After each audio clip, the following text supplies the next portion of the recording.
बिस्मिल्लाहिर्रहमानिर्रहीम। सो टुडेज़ का आज का हमारा टॉपिक है ई टैब्स 2015। और इसमें सबसे पहले जो हमारा पार्ट 1 है, this is about grids. So let's start. So सबसे पहले हमने अपना ई टैब्स 2015 ओपन कर लेना है और मीनवाइल हम इसका वेट करेंगे कि लेट इट ओपन।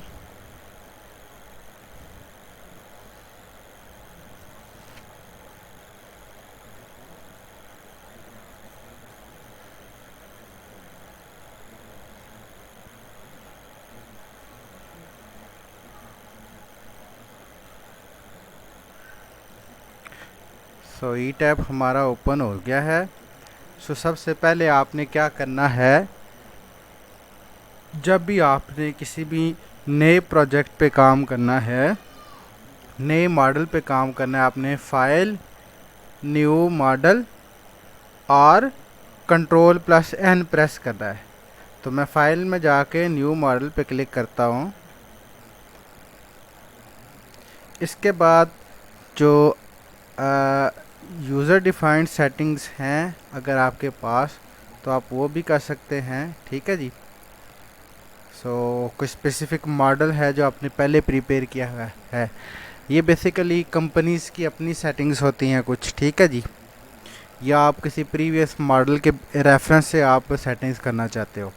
तो जनरली हम जो यूज़ करते हैं वो बिल्ट इन सेटिंग्स यूज़ करते हैं। सो यूनिट्स, अब यूनिट्स यहाँ पे आपके पास 3 हैं। वन इज़ यूएस कस्टमरी, जो कि नॉर्मली एफपीएस में होते हैं। ठीक है जी, फुट पाउंड और सेकंड में। एक मीट्रिक एसआई है। ठीक है, जिसमें से कुछ यूनिट मिलीमीटर के, कुछ मीटर के। ठीक है जी।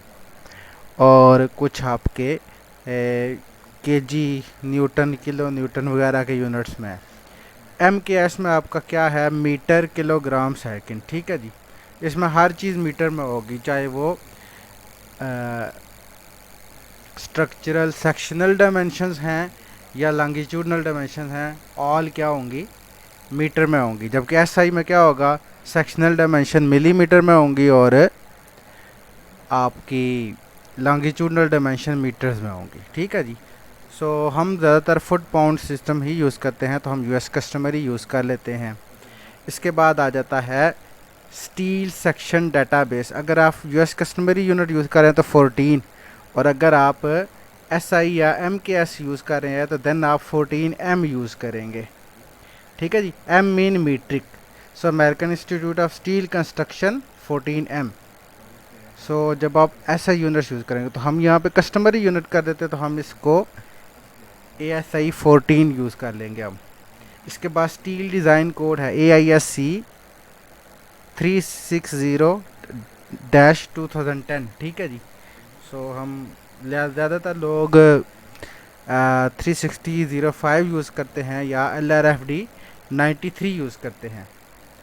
सो there are not a lot of difference. ठीक है जी, इसमें कुछ ज़्यादा डिफरेंस नहीं है, बट इट इज़ बेटर कि आप लेटेस्ट कोड यूज़ करें। इसी तरह जो ACI कंक्रीट डिज़ाइन कोड है, दैट इज़ ACI 318 जो 08 है। ये भी मार्केट में काफ़ी देर तक यूज़ होता रहा है, बट आप लेटेस्ट कोड यूज़ कर सकते हो। ठीक है, there are not lot of difference. So okay कर लेते हैं इसको। इसके बाद आपने सबसे पहले जो करना है, अगर आप नया प्रोजेक्ट स्टार्ट कर रहे हैं, अगर आप यहाँ पे कुछ स्पेसिफिक ऑप्शन है आपके पास, तो वो उसको यूज़ कर सकते हैं।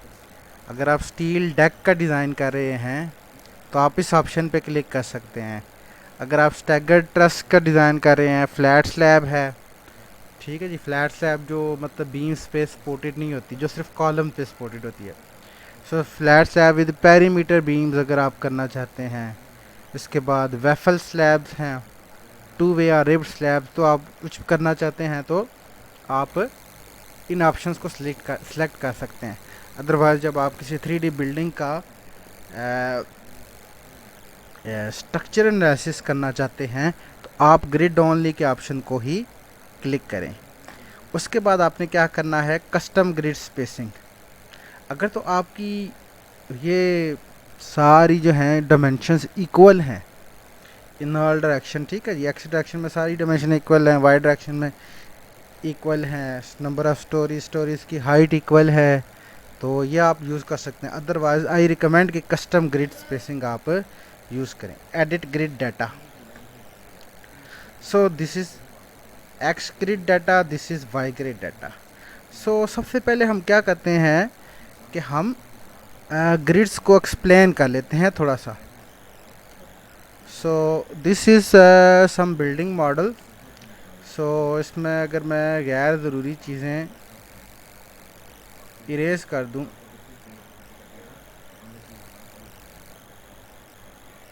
सो for a particular time, yes, so इसको रहने देते हैं हम। अभी जो है वो चलें, ये हम ये भी डिलीट कर लिया इसको, और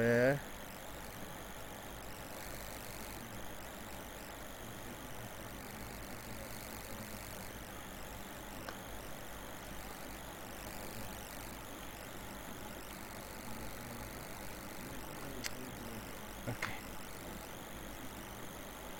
सो कोई भी जो ग्रिड लाइन है वो आपने एक कॉर्नर से स्टार्ट करनी है। सपोज मैं डायमेंशन लाइन लगाता हूँ लीनियर, ठीक है जी, ग्रिड्स हमेशा। सो कॉलम के सेंट्रल पॉइंट से सेकंड कॉलम के सेंट्रल पॉइंट तक, और इसको आप कंटिन्यू कर लें। इसके बाद डायमेंशन आ जाएगी कंटिन्यूस डायमेंशन, इस कॉलम के सेंटर तक, फिर इस कॉलम के सेंटर तक, फिर इस कॉलम के सेंटर तक, फिर इस कॉलम के सेंटर तक एंटर कर देता हूँ। सो ये मेरी ग्रिड्स की स्पेसिंग है। सो पहली ग्रिड कितनी की आ जाएगी हमारी, 12 फीट की। दूसरी ग्रिड हमारी कितनी हो जाएगी, 19 फीट फ्रॉम 0 पोजीशन से। तीसरी हमारी 46 पे, चौथी हमारी 53 पे, और पांचवी हमारी आ जाएगी एक्स की ग्रिड 65 पे। सो ग्रिड्स का डाटा आपने यहाँ से पिक कर लेना है। तो कोई भी मॉडल है उसके वॉल्स के या कॉलम्स के सेंटर टू सेंटर आपने ग्रिड्स का डाटा पिक करना है। इसी तरह मैं वाई की ग्रिड के लिए क्या करता हूँ, कॉलम के सेंटर से कॉलम के सेंटर तक पिकअप कर लेता हूँ। देन हम कंटिन्यूस डायमेंशन कर लेते हैं two here two here two here and two here. Now अब क्या होगा, सबसे पहले जो ग्रिड आपकी आएगी that will be of 12, second grid will be of 19, third grid will be of 46 and fourth grid will be of 53 and last grid will be of 63। सो ये आपके पास ग्रिड का डाटा आ गया। सो ये एक्स डायरेक्शन में है तो एक्स का data आ गया। अब सपोज करते हैं कि हम यही पुट कर लेते हैं। पहला क्या आ गया, 0, स्टार्ट 0 आ जाएगा पहले कॉलम का, दूसरे का 12, थर्ड का 19, फिर 46, 53, 65, 46, इसके बाद ऐड कर दें 53, देन 65। इसी तरह वाई में 0, 12, 19, 46 ऐड कर दें, 53 ऐड कर दें, 63। तो ये आपके पास ग्रिड का डाटा आ गया। This is grid G1। सो इस तरह आप एक्स और वाई ग्रिड पुट कर सकते। इसके बाद stories data, custom story data भी आप एडिट कर सकते हैं, या आप simple story data, total number of stories कितनी है ये आपकी। और सपोज हम कहते हैं जी कि हमारे पास 3 स्टोरीज बिल्डिंग है, 3 stories enough. Typical story height हम कह देते हैं जी 11 फिट है, और बॉटम स्टोरी हाइट 15 फिट है, ठीक है जी। सो वो बेसमेंट से ली जाती है, ओके। सो अगर आप स्टोरी एट ग्राउंड लेवल पे भी आप करना चाहते हैं प्लिंथ बीम दे के, तो वो स्टोरी भी आप ऐड कर सकते हैं, 4 स्टोरीज़ कर दें, और बॉटम वाली स्टोरी की हाइट जो है वो 4 फिट कर दें। आप इस तरह भी कर सकते हैं इसको, ठीक है जी। सो हम, या आप कस्टम ग्रिड स्टोरी में जाएं तो आप देखें ये पहले से ऑलरेडी सेट हुआ हुआ है, इसको आप यहाँ पे चेंज कर सकते हैं किसी स्टोरी की हाइट अगर डिफरेंट है। सो सपोज मैं कहता हूँ पहली की 12 है, बाकी दोनों की क्या है 11-11 फिट है। सो आप इस तरह भी कर सकते हैं। ओके कर दूंगा मैं। So this was all about grids. So ये मेरे पास ग्रिड्स प्रिपेयर होगी, ठीक है जी, उतना ही डायमेंशन पे। सो अब यहाँ पे थोड़ा सा एक ट्विस्ट लेके आते हैं। मैं चाहता हूँ कि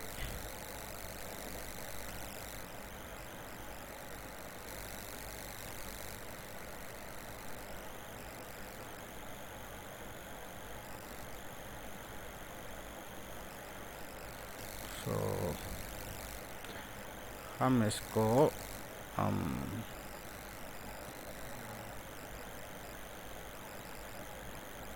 मिरर कर लेते हैं इस तरह। मैं चाहता हूँ जो इसका डोम है वो थोड़ा सा इस तरह सर्कुलर आ जाए, या आगे से जो मॉस्क है इसका आर्किटेक्चर सर्कुलर आ जाए। तो अब क्या है इस बिल्डिंग का, अगर मैं फ्रंट सर्कुलर करना चाहता हूँ तो मुझे अब सिलेंड्रिकल ग्रिड्स ऐड करनी पड़ेंगी। सो ये ग्रिड्स का सेकंड टॉपिक आ जाता है। सो आपने क्या करना है, राइट क्लिक करना है, यहाँ पे आपने क्या करना है राइट क्लिक करना है, ठीक है जी। इसके बाद glue joints to grid, make sure कि आपने हमेशा ये ऑन कर लेना। ये ब्लूली हाईलाइट हुआ है तो इसमीन okay, lock grids on screen system, ये दोनों आपने हमेशा टिक करने हैं। और इसके बाद ऐड या ऐड स्लैश मॉडिफाई ग्रिड्स पे जाना है आपने। अब आप क्या कर सकते हैं, ऐड न्यू ग्रिड सिस्टम। सो G2 आ गया हमारे पास, सिलेंड्रिकल आप सेलेक्ट कर लें। So away from centre, so usually आप अवे फ्रॉम सेंटर ही करें।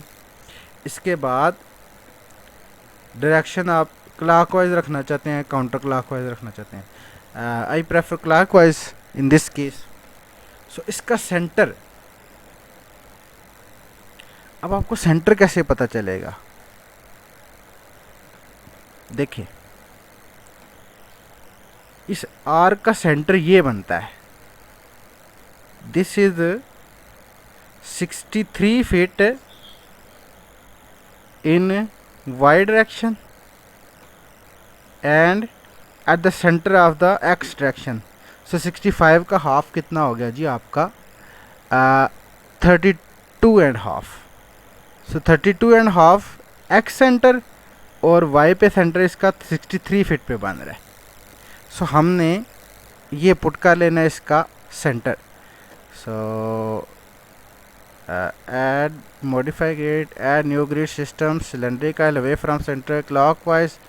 सो एक्स कितना आ गया 32.5 फीट, और वाई 63 फीट आ गया। इसके बाद number of grid lines in radial direction, ठीक है जी। Radial direction mean this is second grid, this is third grid, this is fourth grid. ठीक है जी, first grid, second grid, third grid, fourth grid. Similarly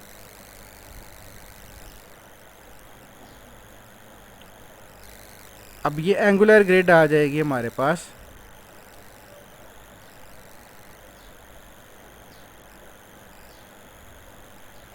ninety degree पे एक grid और आ गई. इसी तरह हम अगर इसको देखें तो ये 45 डिग्री पे और आ गई. इसी तरह मैं इसको कर लेता हूँ. अब आप देख सकते हैं कि हमारे पास 0 डिग्री पे एक ग्रिड आ गई, 45 पे दूसरी आ गई. सो ये एंगुलर ग्रिड आ गई along the parameter. So 90 degree पे तीसरी आ गई, 135 पे चौथी और 180 पे हमारी पांचवी ग्रिड आ गई. सो अब आपने देख लेना कि ग्रिड्स को आप किस तरह करते हैं. ठीक है जी. सो जनरली जो हमें चाहिए होती है grid,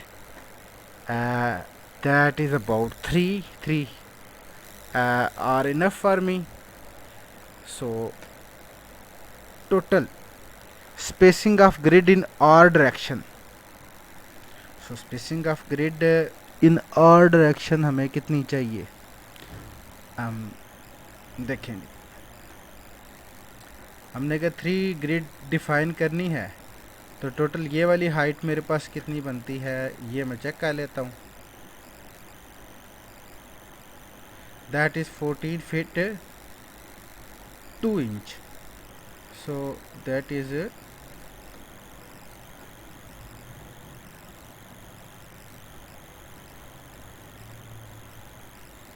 14 feet and 3 inch. So that's approximately equal to 14.25 feet. ठीक है जी, 14.25 feet. सो हमने अगर 3 लाइनों में डिवाइड करना है तो स्पेसिंग 3 से डिवाइड हो जाएगी. So let me check. 14.25 divided by 3, that is 4.75.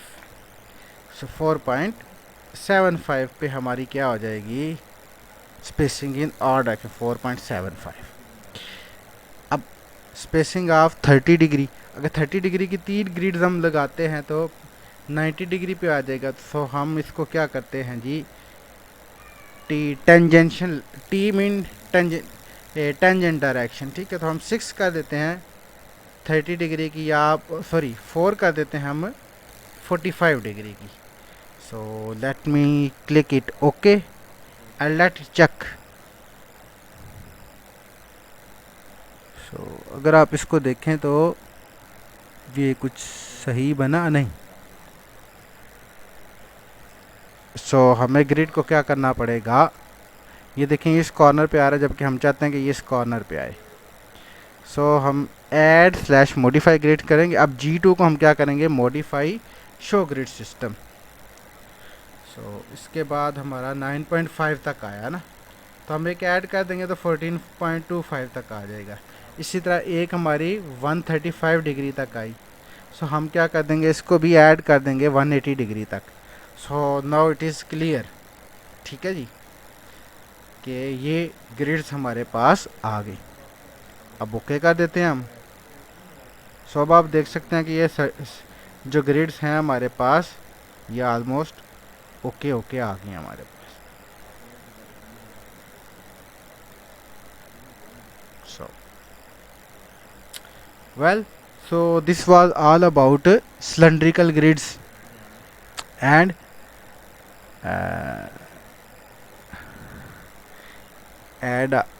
आपकी रेक्टेंगुलर ग्रिड. सो अगर हम G1 को हाइड कर देते हैं तो आप इसको सिलेंड्रिकल ग्रिड्स को चेक कर सकते हैं. सो आपने क्या करना है, set grid system visibility G1 हमने इधर कर दिया, तो G1 क्या हो गया, हाइड हो गया। तो इसी तरह अगर आप G2 को हाइड करना चाहते हैं तो आप G2 को इधर कर दें और G2 क्या हो जाएगा, आपका हाइड हो जाएगा।